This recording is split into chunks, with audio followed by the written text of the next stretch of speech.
How do you feel when you receive an email from an unknown sender? What is the impression when someone with a pseudonym or username you do not know writes on your blog? How does it feel when you are able to write an anonymous comment?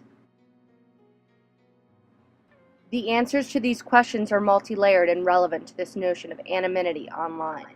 There is a dichotomy in this week's reading between the benefit and consequences of anonymity online. Nameless in cyberspace, anonymity on the internet, author Jonathan D. Wallace finds anonymous and pseudonymous speech online is imperative to the United States upholding of the First Amendment and the foundational development of this country. His argument positions him as in favor of anonymity on the internet because it creates a space without judgment for people to express themselves freely. This argument is evident in Internet Trolls, Anonymity in the First Amendment by Gail Lynn Falkenthal, where the author describes Internet trolls are abusive on anonymous users as deleterious to Internet safety and online accountability. Despite the seemingly two-sided debate about being anonymous online, authors Jacob Palm and Michael Berglund of Anonymity on the Internet argue for reconciliation in balancing the positive effects of anonymity with jurisdiction that limits the negative effects of individuals working under an unknown identity. A productive and safe use of the Internet can be achieved. Ultimately, these arguments will be analyzed to best assess the usefulness of anonymity online. Jonathan D. Wallace makes an argument for anonymity on the Internet. He believes major objections that shifted and arguably bettered American history were expressed through anonymous writing.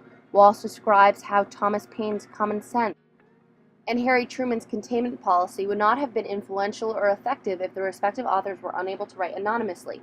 In turn, this limitation would prevent them from going against the status quo and creating necessary change. Focusing on the contemporary discourse on anonymity on the Internet, Wallace sees it as a critical aspect of freely accessing the Internet.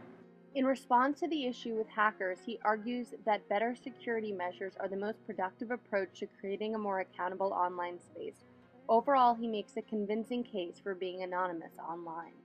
In contrast, Gail Lynn Falkenthal explains some anonymous users' abuse of the Internet. More specifically, she describes Internet trolls who purposefully make online comments that are meant to be evocative without regard for other users' feelings.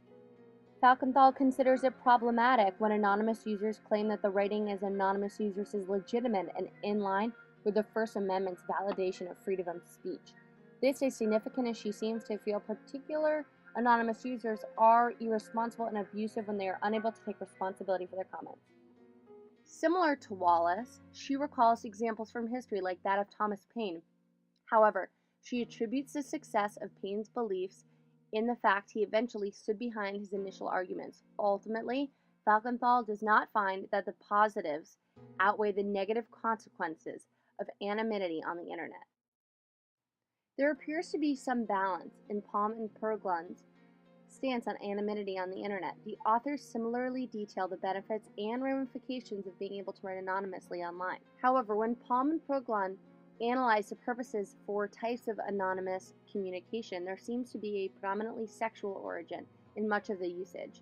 It could be argued that this is not necessarily a type of usage that is akin to common sense or the Truman Doctrine.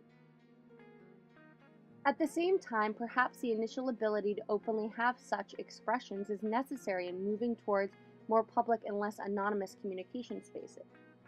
In addition, the author suggests anonymity be lawful online, but users' identity be retrievable in accordance with privacy laws, and every anonymous website have clearly defined privacy policies. Ultimately, Palm and Berglund contribute measured insight to the debate around anonymity online.